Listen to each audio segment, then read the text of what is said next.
భారతదేశంలో ఇప్పుడు ఎక్కడ చూసినా ఎలక్ట్రిక్ వెహికల్స్ యొక్క విప్లవం. ఒకప్పుడు చాలా అరుదుగా కనిపించే ఎలక్ట్రిక్ వెహికల్ ఈరోజు ట్రాన్స్పోర్టేషన్ రంగంలోనే మెయిన్ స్ట్రీమ్ లో వెళ్తుంది. ఒకప్పుడు ఈవీకి రేంజ్ లేదు అన్న వాళ్ళు కూడా ఈరోజు ఈవీ సైడ్ ఇంట్రెస్ట్ చూపిస్తున్నారు. ఈ రోజు ఈ వీడియోలో అయితే మనం ఎలక్ట్రిక్ వెహికల్స్ యొక్క రెవల్యూషన్ గురించి మాట్లాడుకుందాం. అంతకంటే ముందు ఈ ఛానల్ ఎవరైనా కొత్తగా చూస్తున్నా లేకపోతే సబ్స్క్రైబ్ చేసుకోకుండా చూస్తున్నా మా ఛానల్ అయితే సబ్స్క్రైబ్ చేసుకోండి. అసలు ఎలక్ట్రిక్ వెహికల్స్ కి సడన్ గా ఇంత డిమాండ్ ఎందుకు పెరిగింది? ఒకప్పుడు చాలా అరుదుగా కనిపించే ఎలక్ట్రిక్ వెహికల్స్ ఈ రోజు మెయిన్ స్ట్రీమ్ లో ఎలా ఫ్లో అవుతున్నాయి? ఇలా ప్రతిదీ నేను ఈ వీడియోలో అయితే చెప్పే ప్రయత్నం చేస్తాను. సో వీడియో అయితే చాలా ఇంట్రెస్టింగ్ గా ఉండబోతుంది. సో చివరి వరకు స్కిప్ చేయకుండా చూడండి. హాయ్, హలో, నమస్తే, వెల్కమ్ టు బాస్ వాళ్ళ డైరీ తెలుగు. నేను మీ విష్ణు భరద్వాజ్.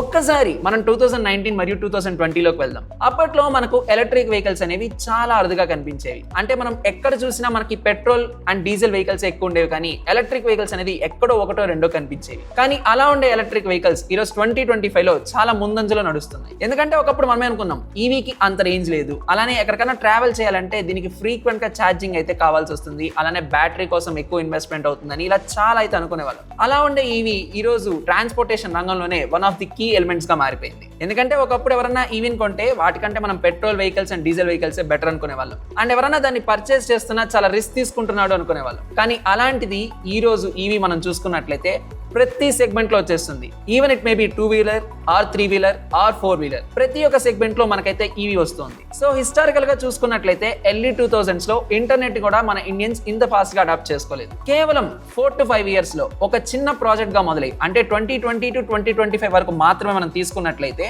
ఒక చిన్న ప్రాజెక్ట్ గా మొదలైన ఈ ఎలక్ట్రిక్ వెహికల్స్ ఈ రోజు మనం చూసుకున్నట్లయితే ప్రతి ఇంట్లో ఒక అవసరంగా మారిపోయింది. స్కూటర్స్ నుంచి కార్ల వరకు, అలానే కార్గో వెహికల్స్ నుంచి బసెస్ వరకు ప్రతి సెగ్మెంట్ లో ఈ రోజు మనమైతే ఈవీ వెహికల్స్ ని చూస్తున్నాం. ఇప్పుడు మనం ఈవీ డిమాండ్ ఎలా పెరిగిందో ఇయర్ ఆన్ ఇయర్ చూద్దాం. సో 2019-2020లో మనం చూసుకున్నట్లయితే ఇండియాలో కేవలం 1.74 lakh యూనిట్స్ మాత్రమే రిజిస్టర్ అయ్యాయి. అది ఎంత తక్కువ అంటే లక్షలాది పెట్రోల్ మరియు డీజిల్ వెహికల్స్ తో పోల్చుకున్నట్లయితే ఈవీ అనేది ఒక ఫ్యాన్సీ ఇన్వెన్షన్ లా ఉంది. బట్ ఎప్పుడైతే సడన్ గా ఇండియాలో పెట్రోల్ ప్రైసెస్ అయితే పెరిగాయో, అలానే జనాలకు కూడా చాలా అవేర్నెస్ అయితే వచ్చేసింది. సో ఈ పెట్రోల్ మరియు డీజిల్ వెహికల్స్ వాడడం వల్ల పొల్యూషన్ ఇంక్రీజ్ అవుతుందని తెలుసుకోవడం స్టార్ట్ చేశారు. సో స్లోగా ఈవీ పట్ల అయితే చాలా మంది ఇంట్రెస్ట్ చూపించడం అప్పటి నుంచే మొదలు పెట్టారు. సో మనకి 4 to 5 years లో ఇంత చేంజ్ రావడానికి one of the key reasons వచ్చేసి పెట్రోల్ మరియు డీజిల్ ప్రైస్ పెరగడం, అలానే పొల్యూషన్ మీద ఉన్నటువంటి అవేర్నెస్. వీటన్నింటికి మించి ప్రభుత్వం యొక్క ప్రోత్సాహం.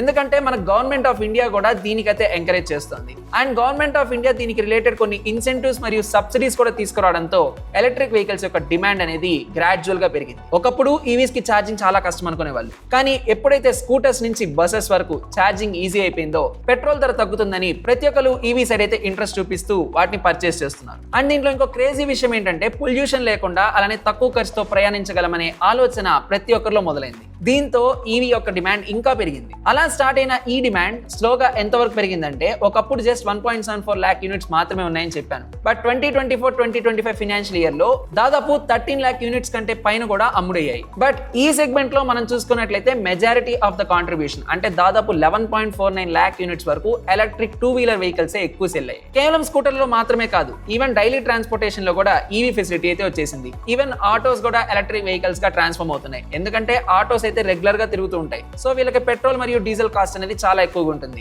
సో ఈ రోజు ఆటోలో కూడా ఎలక్ట్రిక్ వెహికల్స్ రావడం వల్ల దీని డిమాండ్ అయితే బాగా పెరిగిపోయింది. అండ్ ఈవెన్ షిప్మెంట్ మరియు ట్రాన్స్పోర్టేషన్ కోసం వాడే కార్గో వెహికల్స్ కూడా ఈ రోజు ఎలక్ట్రిక్ సెగ్మెంట్ లోనే వస్తున్నాయి. సో 2019 మరియు 2020లో కేవలం 0.7% ఉండే డిమాండ్ ఈ రోజు కొత్త రిజిస్ట్రేషన్స్ వాటాల్లో మనం చూసుకున్నట్లయితే దాదాపు 7% వరకు పెరిగింది. సులభంగా చెప్పాలంటే ఒకప్పుడు చాలా అరుదుగా కనిపించిన ఎలక్ట్రిక్ వెహికల్ ఈ రోజు మనం చూసుకున్నట్లయితే ఆల్మోస్ట్ ప్రతి 10 వెహికల్స్ లో 2 అని చెప్పవచ్చు. ఇది ఒక అసాధారణమైన మార్పు, అంటే దీని ఒక క్రేజీ రెవల్యూషన్ గా కూడా మనం చెప్పుకోవచ్చు. సో ఎప్పుడైతే జనాలు ఈవీ పట్ల ఇంట్రెస్ట్ చూపించడం మొదలు పెట్టారో ఈవెన్ బ్రాండ్స్ కూడా దీన్ని అడాప్ట్ చేసుకున్నాయి. అంటే ఓలా, బజాజ్, ఆథర్, టీవీఎస్ లాంటి పెద్ద పెద్ద బ్రాండ్స్ కూడా ఎలక్ట్రిక్ వెహికల్స్ లో కొత్త మోడల్స్ ని తీసుకొచ్చాయి. సో దీంతో ఎలక్ట్రిక్ వెహికల్స్ యొక్క మ్యానుఫ్యాక్చరింగ్ పెరిగింది, అలానే ప్రొడక్షన్ కూడా పెరిగింది. సో దీంతో పెట్రోల్ మరియు డీజిల్ వెహికల్స్ వాడే వాళ్ళు కూడా సులభంగా ఈవీకి అయితే మారిపోయారు. ఎప్పుడైతే బజాజ్ చేతక్ ప్రొడక్షన్ ఆపేసిందో ఈ రోజు అదే బజాజ్ కూడా ఈవీలోకి రావడం స్టార్ట్ అయింది. సో దాంతో జనాలు బజాజ్ ఈవీని కూడా పర్చేస్ చేయడం మొదలు పెట్టారు. And of course Ola, Ather యొక్క సేల్స్ మనకు తెలుస్తూనే ఉన్నాయి. ఆథర్ అయితే చాలా క్రేజీగా ఉంది. అండ్ డైలీ ట్రాన్స్పోర్ట్ కోసం ఎలానో మనం ఆటోస్ యూజ్ చేస్తూ ఉంటాం. ఇందాక మనం చెప్పుకున్నట్లే ఆటోస్ అనే అనేవి ఎవ్రీడే వాళ్ళకి ట్రాన్స్పోర్టేషన్ అవసరం ఉంటుంది కాబట్టి వీళ్ళకైతే పెట్రోల్ డీజిల్ ఖర్చులు తగ్గించుకోవడం కోసం వీళ్ళు ఈవీ పక్క అయితే ట్రాన్స్ఫార్మ్ అవుతున్నారు. సో దీంతో 3 వీలర్స్ లో కూడా ఈవీ పర్చేసింగ్ అనేది పెరిగింది. ఇకపోతే 4 వీలర్స్.